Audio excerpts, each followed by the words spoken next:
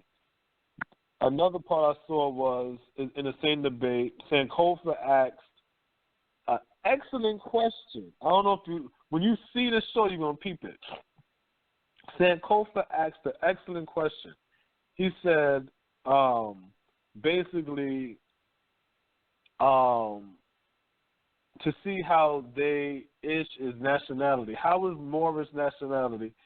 The Moor said a nationality. The Moor said, we don't say we are Moors. We say we are descendants of Moors. That's what I was saying earlier. Living in America. So I'm like, so why is black people saying African American an issue?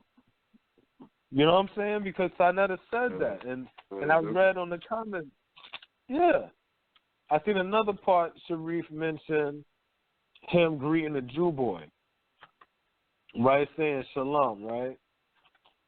So he's gonna say shalom. So he's gonna downplay it, saying, what do shalom mean? The Moors say peace. Right, the Moors in the crowd screaming peace. So Sharif Bey saying, So is me saying peace, is that going to make something happen?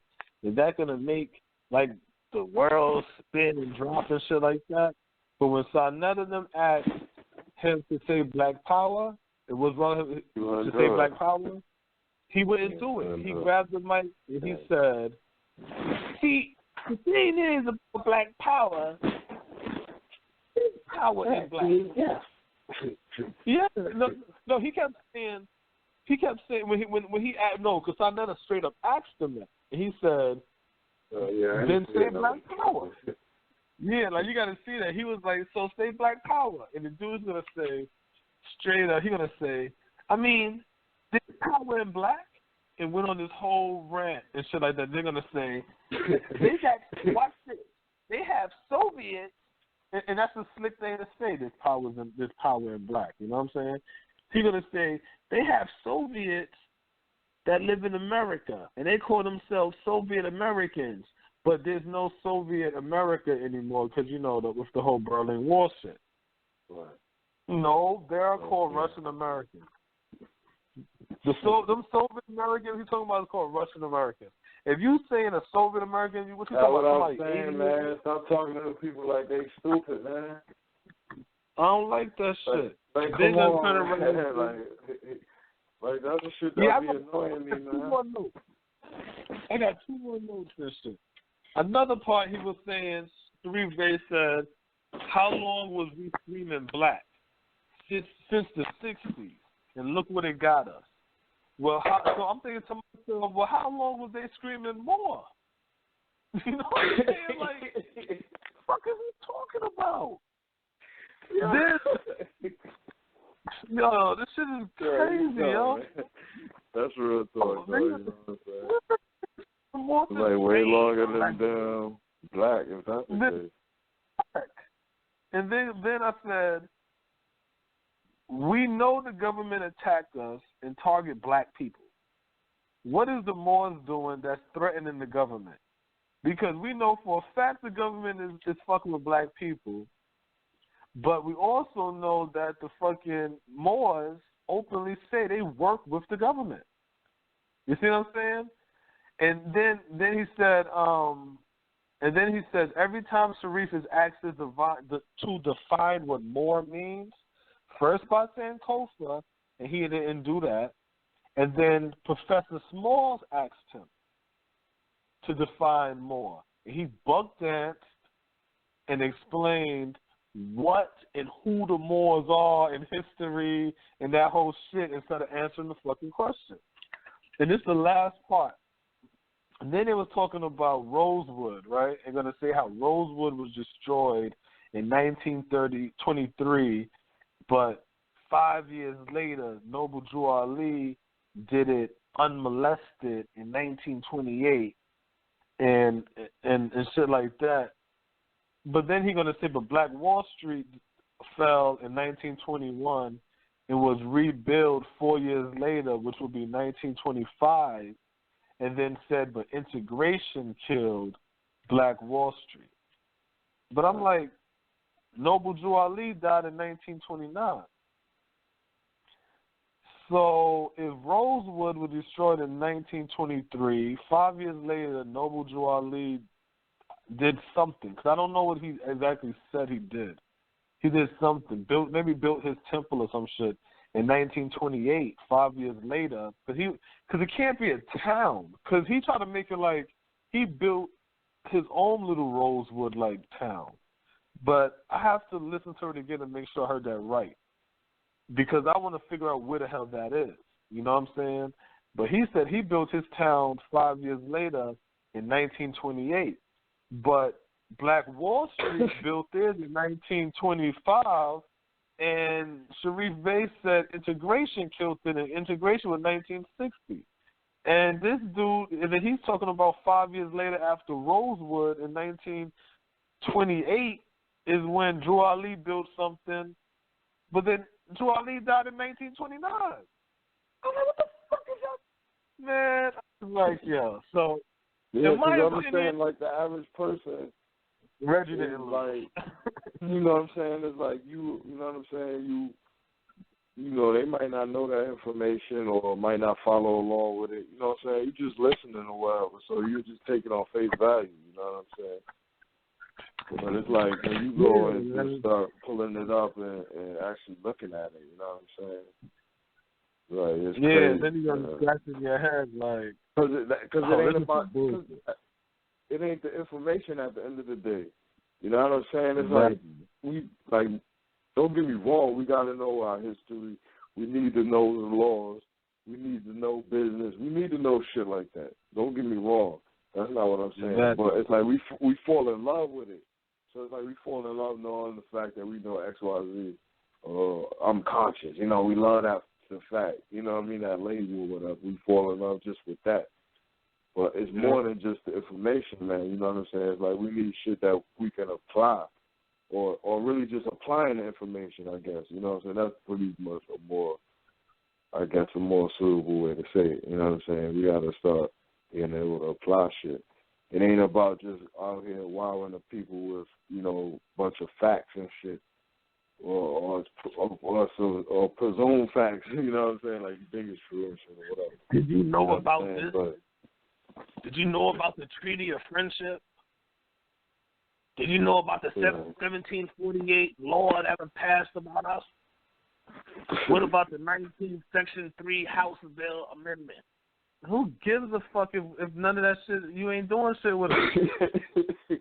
Like, what the fuck? You just, like, this is Jeopardy or some shit. What's shit that don't apply, man? Like, I feel you, G, but you know what I'm saying? And maybe it's something they can bend and flex out of that I don't see. Now, I'm not going to sit here and lie like, I'm studying the Moorish history crazy like that or anything like that. But, at the end of the day, it's like you want to see, like, something solid. You know what I'm saying? Where it's like, all right, Moors this law. Moors are ancient African Americans. That's what Moors are. Ancient African Americans. The same way African Americans act now is what the Moors were back then. Straight up. That's all they are. They didn't claim Africa, just like these black Americans don't claim Africa here. They sided with the white man, just like the black Americans sided with the white man here. That's all the hell they was. And if you really listen to their story and their history, how the hell do you brag on creating a constitution in a place that enslaves the people? How do you openly say that you have a nationality and follow different rights than people that look just like you in a country that's oppressing people that look just like you? Just like I said, I'm reading the section 1 of chapter 1. And it's saying that Negroes and Indians, declares all Negroes and Indians to be slaves, the offsprings to follow the conditions of the mother, and that such slaves are chattel personal. But in parentheses it says, free Indians in amity with this government, Negroes, mulattoes, and mestizos, who are now free accepted. So why they don't ever talk black code on that? Black law dictionary. How about we black law? Yeah, so check it. Amity. Amity. Alaha. Amity. You hear that? Amity? There you go. Alaha. So I'm thinking, I'm bugging, man. I'm like, who that in the background? I'm like, we got a listener in the background. You know what I'm saying? Yeah, you dumb, man. Allah. That's good. Allah. So amity. What does amity say? A friendly relationship, harmony, harmonious, right? I didn't even know what the hell this word meant, but I just knew because of the sentence. Free Indians in amity with this government. Free Indians in a friendship, friendliness, harmonious relationship with the government. So when Stevie Bay walk around talking about how he's one part Indian on the mother's side and on the father's side he's Indian, you part of sellout Indians, my nigga. You part of the sellout Indians. You're not part of the real fucking Indians, because the real Indians and the real niggas was slaves, was to be declared slaves. The sellouts are the ones that was free accepted. And let me see, can I see what free accepted means? Because it's not what I keep saying. This is not something I made up. But accepted, not included in the category of group. Right. We know what accepted means. But I want to know what free accepted means. Oh. They got the dictionary, that shit in the Masonic dictionary. Ooh, look at E. The origins of these terms descriptive of speculative Freemasons go back into the very beginning of the history of the order. Indeed, behind the history of the building crafts in Europe. But it is only it's an order. It says but it is only in keeping with the iniquity of the teaching of Freemasonry. Many of our symbols and their meaning go back to the very childhood of the race. The very childhood of the race. Through these, a directed relationship may be traced in mind, heart, and ideal. If not in written document, to such diverse ages and places as China 4,000 years ago, the priesthood of ancient Egypt, and the Jews of the captivity, for purpose of understanding the genesis of the world free, quote unquote free, as coupled with Mason, it will surface to begin with the Roman collegia, orders or associations of men engaged in similar pursuit. Doubleless, their formation was caused partly by the universal desire, fellowship, and association, particularly strong in Rome, in which the individual was so largely submerged for the good of the empire, and partly blah, blah, blah, blah, blah. Okay, I thought they were going to have a whole title with the whole, but regardless, it's still saying that you down with the clique, you know what I'm saying? Shit. That's what it says, and it says right here, who are now free accepted. So I guess they are Masons, you know what I'm saying? So, but if they get caught up, then, and that's what it is. So it's like at the end of the day, they're sellouts. So the niggas who sold out to the crackers agreed to keep their brothers down. So for these niggas to be bragging and boasting and they Moors and all kind of shit like that, maybe y'all need to reread this shit again. Or maybe somebody need to have the section there read and then have them break it down and see how that works. Because, amenity means you down with the fucking government, Indian. Negro, mulatto, and Mozoics, who are now free accepted, who are now Freemasons. The section declares all Negroes and Indians to be slaves. Fuck out of here, man. Y'all niggas can't pull no fucking wool over niggas' eyes. Fuck out of here. So, but we're going to close this out, though, because my battery on my laptop about to die.